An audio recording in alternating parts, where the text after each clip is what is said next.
खास जड़ी बूटियों से बना पेट सफा आयुर्वेदिक चूर्ण। आज ही ले आएं। पेट सफा पहली रात से ही असर दिखाता है और इसकी आदत भी नहीं पड़ती। पेट सफा, हर रोग दफा। मुंबई में जिसका कभी सिक्का चलता था, जिसकी तूती बोलती थी, सचिन वाजे, उसको करीब 20 साल से जानने वाले और उन्हें करीब से जानने वाले एबीपी न्यूज संवाददाता जितेंद्र दीक्षित, जो कुछ ही सेकंड पहले हमारे साथ थे, आज आपको उसी वाजे की कहानी सुनाएंगे। उसके नाम से अपराधी खौफ खाते थे, क्योंकि किसी भी केस में वाजे की एंट्री का मतलब था एनकाउंटर।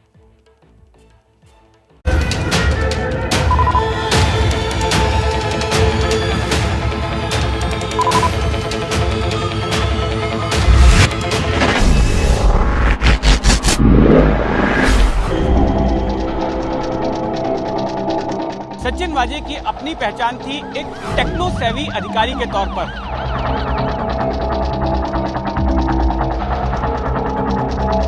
उनके पहनावे को देखकर ऐसा नहीं लगता था कि वो कोई पुलिस अधिकारी हैं। वो एक फॉर्मल शर्ट पहनते थे, जीन्स पैंट पहनते थे।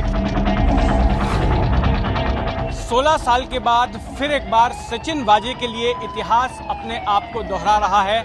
फिर एक बार सचिन वाजे की गिरफ्तारी हुई है।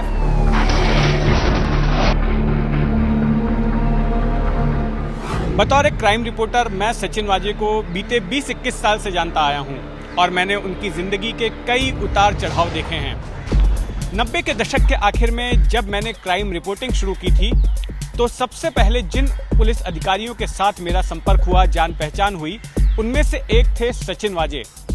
सचिन वाजे उन दिनों एक बेहद तेज तर्रार और चालाक पुलिसकर्मी माने जाते थे। उनके पहनावे को देखकर ऐसा नहीं लगता था कि वो कोई पुलिस अधिकारी हैं। वो एक फॉर्मल शर्ट पहनते थे, जीन्स पैंट पहनते थे और अपनी चाल ढाल से ऐसा लगता था कि वो कोई पुलिस अधिकारी नहीं बल्कि कोई बैंकर या फिर कोई कॉर्पोरेट एग्जीक्यूटिव हैं। सचिन वाजे मुंबई पुलिस के एनकाउंटर स्क्वाड के इंस्पेक्टर प्रदीप शर्मा की टीम के सदस्य थे। वो ऐसा दौर था जब मुंबई में हर दूसरे तीसरे दिन किसी गैंगस्टर का एनकाउंटर होता था। सचिन वाजे महाराष्ट्र के कोल्हापुर के रहने वाले हैं और 1990 के पुलिस सब इंस्पेक्टर की बैच के साथ पुलिस महकमे में उनकी भर्ती हुई। वाजे की शुरुआती पोस्टिंग मुंबई से सटे ठाणे शहर में बतौर एक पुलिस सब इंस्पेक्टर के तौर पर हुई और बहुत जल्द वाजे वहां के तत्कालीन पुलिस कमिश्नर भुजंगराव मोहिते के खास बन गए। इसलिए जब मोहिते मुंबई आए, जब उनका तबादला मुंबई पुलिस में बतौर ज्वाइंट कमिश्नर हुआ, तो वो अपने साथ सचिन वाजे को भी लेकर आए और मुंबई क्राइम ब्रांच में सचिन वाजे की पोस्टिंग करते वक्त उन्हें अटैच किया गया क्राइम इंटेलिजेंस यूनिट की अंधेरी शाखा के साथ में। इस शाखा के इंचार्ज इंस्पेक्टर प्रदीप शर्मा थे।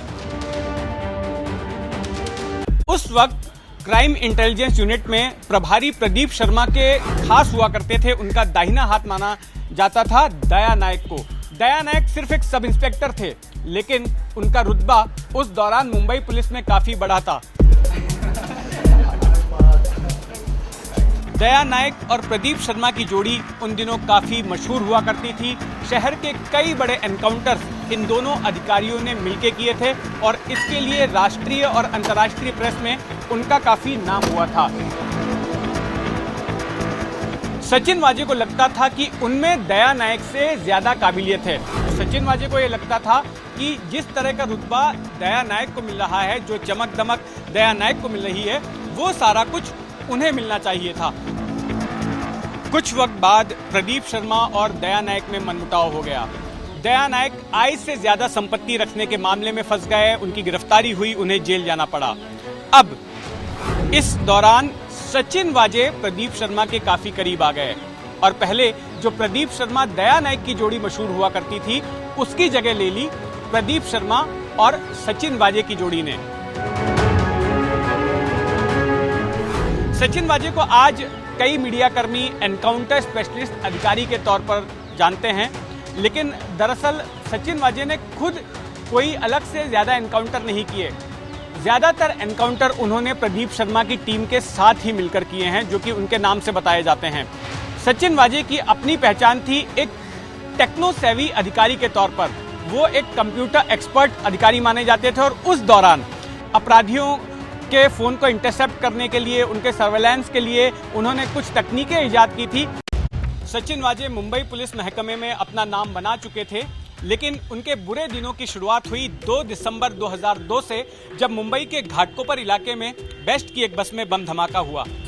उस बम धमाके के सिलसिले में जिन लोगों की गिरफ्तारी हुई थी, उनमें से एक शख्स था ख्वाजा यूनुस।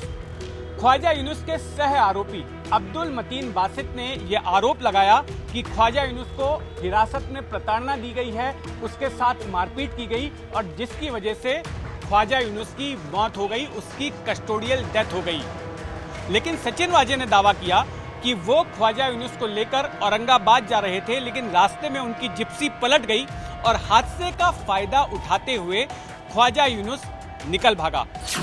मामला बॉम्बे हाईकोर्ट में गया और इसके बाद पूरे मामले की जांच महाराष्ट्र सीआईडी को सौंप दी गई।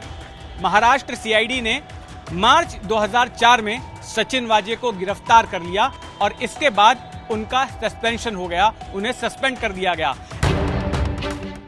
कुछ वक्त जेल में रहने के बाद जब सचिन वाजे जमानत पर बाहर निकले तो उन्होंने कई जगह पर अपनी किस्मत आजमाई, कई काम किए। सबसे पहले तो उन्होंने मुंबई पुलिस से अपना इस्तीफा दे दिया, लेकिन सरकार ने उस इस्तीफे को स्वीकार नहीं किया। इसके बाद उन्होंने शिवसेना ज्वाइन कर ली, वो शिवसेना के सदस्य बन गए करीब साल 2008 में। उन्होंने बतौर लेखक का भी काम किया। एक किताब उन्होंने लिखी जिसका नाम था जिंकुन हरलेली लड़ाई। ये 26/11 आतंकी हमले के ऊपर लिखी गई किताब थी और इस किताब को लिखते वक्त उन्होंने मेरी किताब का भी रेफरेंस उसमें डाला हुआ है। मैंने भी 26/11 पर जो किताब लिखी थी वे 59 घंटे उस किताब को रिसर्च के लिए सचिन वाजे ने इस्तेमाल किया था और बाकायदा एक्नॉलेजमेंट्स में मेरे नाम के साथ उसका जिक्र भी किया था। किताब लिखने के अलावा वो काफ़ी किताब पढ़ते भी थे, ऐसा बताया जाता है। और पिछले साल मेरी जो किताब आई थी महाराष्ट्र की राजनीति के ऊपर 35 डेज, उसको सबसे पहले जिन लोगों ने खरीदा था उनमें से एक सचिन वाजे भी थे और उन्होंने ऑनलाइन इस किताब का रिव्यू भी लिखा था। पिछले साल जून में जब सचिन वाजे को फिर से एक बार पुलिस फोर्स में लिया गया तो उसने सभी को चौंकाया और क्राइम ब्रांच में पोस्टिंग मिलने के बाद भी उनको क्राइम ब्रांच की एक हाई प्रोफाइल यूनिट यानी कि क्राइम इंटेलिजेंस यूनिट का प्रभारी बना दिया गया। क्राइम इंटेलिजेंस यूनिट का प्रभारी बनाने के बाद मुंबई पुलिस ने हर बड़े मामले को, हर हाई प्रोफाइल केस को सचिन वाजे के पास भेज दिया। यानी कि सचिन वाजे हर उस बड़े मामले के आईओ बन गए, जांच अधिकारी बन गए, जिसकी की हर तरफ चर्चा हो रही थी, चाहे वो टीआरपी स्कैम का मामला हो या फिर दूसरे मामले हो। 16 साल के बाद फिर एक बार सचिन वाजे के लिए इतिहास अपने आप को दोहरा रहा है। फिर एक बार सचिन वाजे की गिरफ्तारी हुई है, फिर एक बार उनका सस्पेंशन हुआ है और जिस एनआईए ने सचिन वाजे को गिरफ्तार किया है उसके मुताबिक फरवरी के आखिरी हफ्ते में जो विस्फोटकों से भरी कार मुकेश अंबानी के घर के पास पाई गई थी उसे वहां पर पार्क सचिन वाजे ने ही करवाया था और इसके साथ साथ पीछे जो इनोवा कार नजर आ रही थी सीसीटीवी फुटेज में, उस कार को भी सचिन वाजे ही चला रहे थे। एंटीलिया के नजदीक विस्फोटक भरी स्कॉर्पियो कार रखने के मामले में एनआईए द्वारा गिरफ्तार सचिन वाजे से पूछताछ और जांच में एनआईए के सामने कई बड़े खुलासे हुए हैं। सबसे पहला और महत्वपूर्ण खुलासा ये कि इस पूरी साजिश को सचिन वाजे ने अंजाम किया था, यानी कि सचिन वाजे ने ही स्कॉर्पियो कार को एंटीलिया के नजदीक पार्क कराया था। एनआईए के पास पुख्ता सबूत है कि इस वारदात को सचिन वाजे ने अंजाम दिया था। इतना ही नहीं, स्कॉर्पियो कार के नजदीक जो शख्स पीपीई किट में नजर आ रहा था, दरअसल वो पीपीई किट नहीं पहना था, बल्कि उसने एक ढीला ढाला सफेद रंग का कुर्ता पहना था और अपना चेहरा एक बड़े रुमाल से ढका हुआ था। ये बड़ा ढीला ढाला कुर्ता पहनने वाला शख्स कोई और नहीं बल्कि खुद सचिन वाजे था। एनआईए की जांच में यह बात सामने आई है कि सचिन वाजे ने अपने पद का दुरुपयोग करते हुए सबूतों को मिटाने का काम किया है।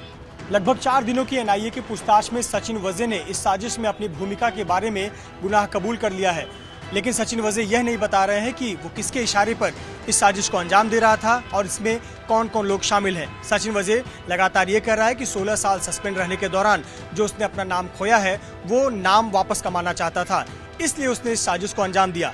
हालांकि एनआईए इस जवाब से संतुष्ट नहीं है। एनआईए से पूछताछ के दौरान सचिन वाजे कई सवालों के जवाब नहीं दे रहे हैं और कई सवालों के जवाब बार बार बदल रहे हैं। ऐसे पर एनआईए इस पूरे पूछताछ को कैमरे पर रिकॉर्ड कर रहा है और पूरा बयान कैमरे में दर्ज हो रहा है। एंटीलिया केस को लेकर आप जानते हैं बीजेपी शुरू से ही उद्धव ठाकरे और महाराष्ट्र पुलिस पर हमलावर रही थी। मुंबई पुलिस कमिश्नर के तबादले के बाद बीजेपी ने अपना हमला और तेज कर दिया है। वो बचाव में शिवसेना उधर खड़ी हुई है, यानी एंटीलिया केस में एक तरफ जांच हो रही है, दूसरी तरफ सियासी जंग।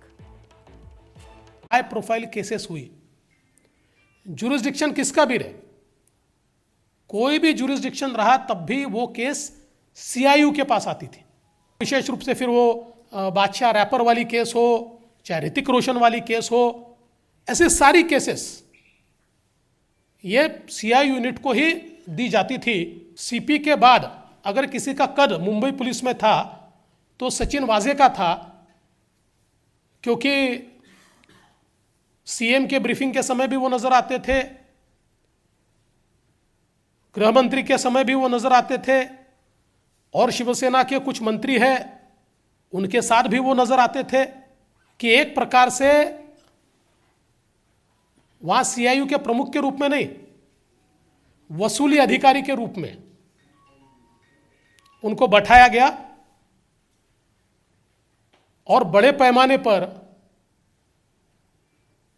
मुंबई में डांस बार चलाने को खुली छूट, और सबके इंचार्ज ये। महाराष्ट्र की राजनीति का अपराधीकरण न हुआ था, न होगा, न होने देंगे। ये देवेंद्र जी को भी पता है। महाराष्ट्र का डीएनए अलग तरह का डीएनए है। देवेंद्र जी भी यहाँ मुख्यमंत्री रह चुके हैं। महाराष्ट्र का पुलिस फोर्स क्या है ये उनको पता है। आज अगर फडणवीस जी अपोजिशन में है तो मुंबई पुलिस का मनोबल गिराने का काम एक चीफ मिनिस्टर ने नहीं करना चाहिए। जो कुछ हुआ है एक 10-15 दिन में, उसका समर्थन न हम करेंगे ना और कोई करेगा। अरे भैया, तुम्हें कब्ज है क्या? लोग ऐसी गंभीर समस्या को हंसी मजाक में उड़ाते हैं। कब्ज कहने के लिए तो एक समस्या है, पर 1000 बीमारियों की जड़ है। इसे इग्नोर न करें। खास जड़ी बूटियों से बना पेट सफा आयुर्वेदिक च्यून आज ही ले आएं। पेट सफा पहली रात से ही असर दिखाता है और इसकी आदत भी नहीं पड़ती। पेट सफा, हर रोग दफा।